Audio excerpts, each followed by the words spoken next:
5 seconds to go.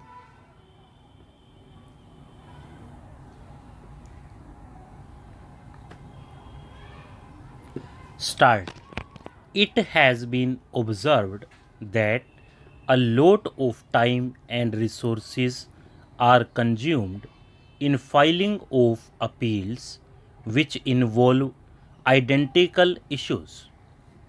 Taking forward our policy of sound litigation management, I propose to provide that if a question of law in the case of an assessee is identical to a question of law which is pending in appeal before the jurisdictional High Court or the Supreme Court, in any case, the filing of further appeal in the case of this assessee by the department shall be deferred till such question of law is decided by the jurisdictional High Court or the Supreme Court.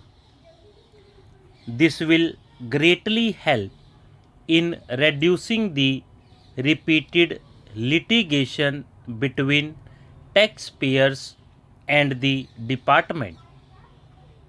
Taking forward our efforts to further promote the IFSC, I hereby propose to provide that income of a non-resident from offshore derivative instruments or over the counter derivatives issued by an offshore banking unit, income from royalty and interest on account of lease of ship, and income received from portfolio management services in IFSC shall be exempt from tax subject to specified conditions.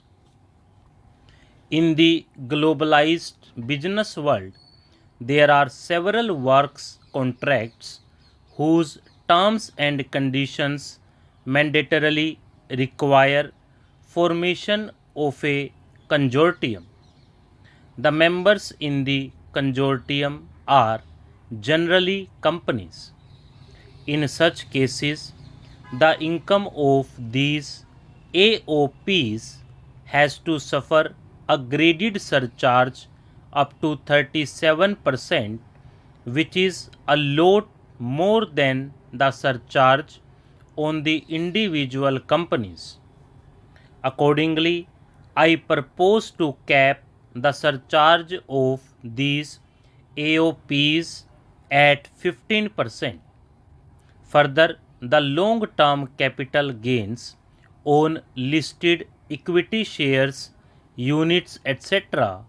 are liable to maximum surcharge of 15%, while the other long-term capital gains are subjected to a graded surcharge which goes up to 37%. I propose to cap the surcharge on long-term capital gains arising on transfer of any type of assets at 15%. This step will give a boost to the startup community, and along with my proposal on extended tax benefits to manufacturing companies and startups, reaffirms our commitment to Atmanirbhar Bharat. The income tax is not an allowable expenditure for computation of business income. This includes tax as well as surcharges. The health and education cess is imposed as an additional charge on the taxpayer for funding specific government welfare programs. However, some courts have allowed. Presently, there is ambiguity regarding set-off of brought forward laws against undisclosed income detected in search operations. It has been observed that in many cases where undisclosed income or suppression of sales etc. is detected, payment of tax is avoided by setting off losses. In order to bring certainty and to increase deterrence among tax evaders, I propose to provide that no set off of any loss shall be allowed against undisclosed income detected during search and survey operations. It has been noticed that as a business promotion strategy, there is a tendency on businesses to pass on benefits to their agents. Such benefits are taxable in the hands of the agents. In order to track such transactions, I propose to provide for tax deduction by the person giving benefits if the aggregate value of such benefits exceeds rupees 20,000 during the financial year.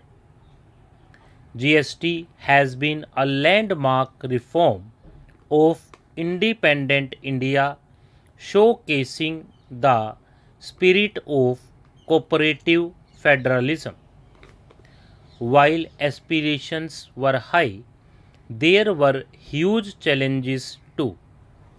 These challenges were overcome deftly and painstakingly under the guidance and oversight of the GST Council.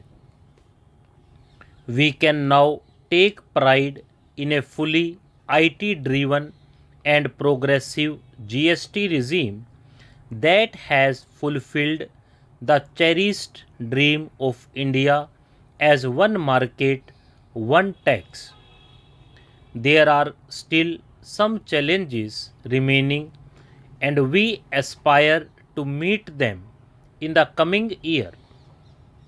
The right balance between facilitation and enforcement has engendered significantly better compliance. GST revenues are buoyant despite the pandemic. Taxpayers deserve applause for this growth. Not only did they adapt to the changes but enthusiastically contributed to the cause by paying taxes. In part A of my speech, I have referred to the proposed reforms in SEZs. Alongside, we will also undertake reforms in customs administration of SEZs, and it shall henceforth be fully IT driven and function on the customs national portal with a focus on higher facilitation and with only risk based checks. This will ease doing business by SEZ units considerably.